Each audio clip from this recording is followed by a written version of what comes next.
When we think about well-being for adults, we think of candles, spa days, and long walks on the beach. But when it comes to kids, we tend to think about safeguarding and welfare. And absolutely, yes, this is part of it, but it's so much more than that. The rates of teenage mental health problems are rising alarmingly. So what can you, as educators, do to ensure that we're setting our children off to a great start in life?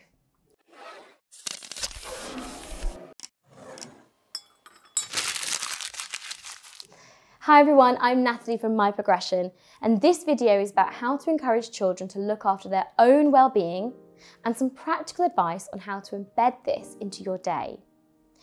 If you're not sure what I mean by well-being, then check out our other video on what is well-being. And whilst you're there, like, subscribe and click on the bell to keep seeing more from My Progression. Promoting children and young people's well-being is a key part of keeping them safe, helping them develop and ensuring they have positive outcomes into adulthood. Mental health plays a key role in a child's overall well-being and can be affected by various factors, including the environment, stress, family circumstances, abuse and neglect. So really, you should consider ensuring their well-being as a wider part of your safeguarding duties. Negative experiences can adversely affect a child's mental health, just as positive experiences can help improve it. Remember, My Progression offers CPD certificates to allow you to prove your learning. See the description below for more information. So how can we improve our children's well-being?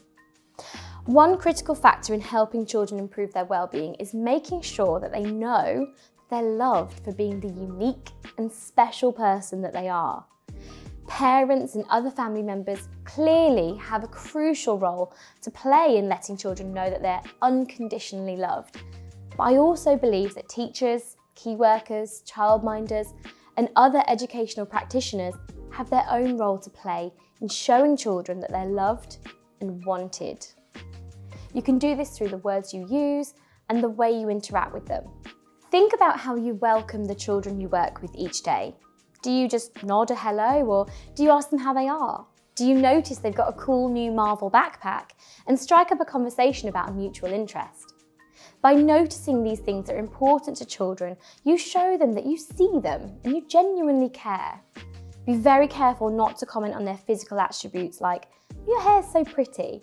It might seem innocent enough, but it can very easily be misconstrued, and you need to keep yourself safe. Show warmth in your smile and your words.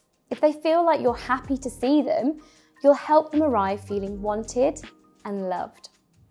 Here are some more practical ways you can promote positive well-being in children. Playing outside.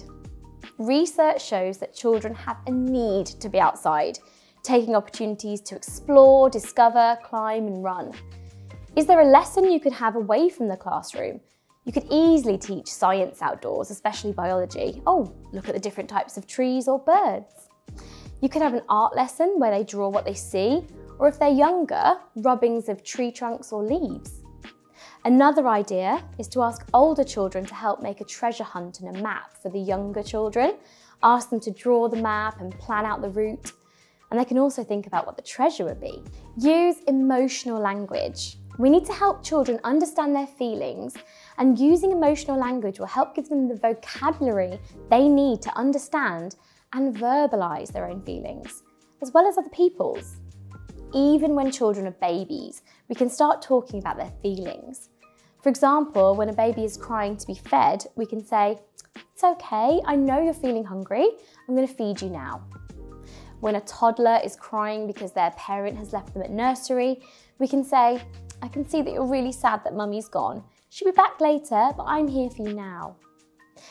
When a child is finding the work set challenging, "I can see that you're feeling frustrated. Just take a breath and we'll go through this together." When you do this, you're explaining what emotion they're feeling and offering support. Tonality is absolutely key here. You need to ensure your tone is warm and without judgment. Stop rushing. Our lives are often very busy, and our children's lives can often be busy too. We need to help children find the time to rest and experience moments of stillness. Are there spaces in your setting where your child can lay back and relax or daydream? You can also use yoga and mindfulness with young children. Both of these practices help children to find stillness. One game I absolutely loved when I was at school was counting to 20 as a group. You all lie on the floor, eyes closed, and then try and count to 20, but only one person can speak at a time. It really helps focus your mind to really listen for the cues that someone's about to speak. It encourages stillness, and it's actually quite challenging.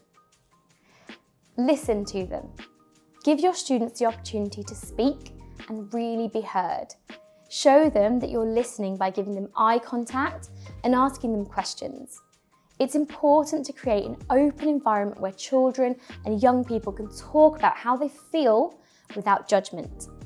This might just be a conversation about what they're doing at the weekend, but showing them that you're interested in what they're saying will make them feel valued. Being creative. Creativity is an essential part of well-being. We need to give children the space to be creative and join in the process with them. Find times to sing, play, act, and maybe dance with children. I loved it when we got to act out Shakespeare in an English lesson or sing German songs in a language lesson. Give children the opportunity to experiment with a wide range of materials and different ways of presenting their work. Creativity should be about enjoying the activity and not about having a finished product. Join in. Children have a passion for learning and discovering. They need adults around them who want to learn and explore with them. I believe one of our roles as educational professionals is to be a co-explorer and adventurer with children. Children are great at becoming fascinated by something. This might be a sudden interest in astrology, fashion, or they're just suddenly obsessed with dinosaurs. As adults, we can express our own interests and delight our children by learning alongside them, allowing their natural interests to shape our daily activities. Social media. The biggest impacting factor to children's mental health is social media. This is a huge topic, and we will create a video on this. If you've got any suggestions on what to include, or if you want to share advice, pop it in the comments below. The best way to assist your students with dealing with social media is to make sure they know what it is. It's not real, it's filtered, and people are in control of what they're sharing. Encourage them to stay away from provocative accounts created just to cause debate, and make sure they know when to switch off. Get them excited about doing things away from their screens and actually enjoy reality. Anyone who works with children and young people has a responsibility to promote their well-being. While rates of mental ill health do increase as children get older, early intervention is key to giving young people the best start in life. You have a vital role to play in supporting children's mental health, teaching them the skills they need to recognise and deal with their emotions, and helping those with difficulties get the support that they need. I've been Natalie, and if you found this video on children's wellbeing helpful, then check out the rest of our videos on working in education. And let's keep your career in motion.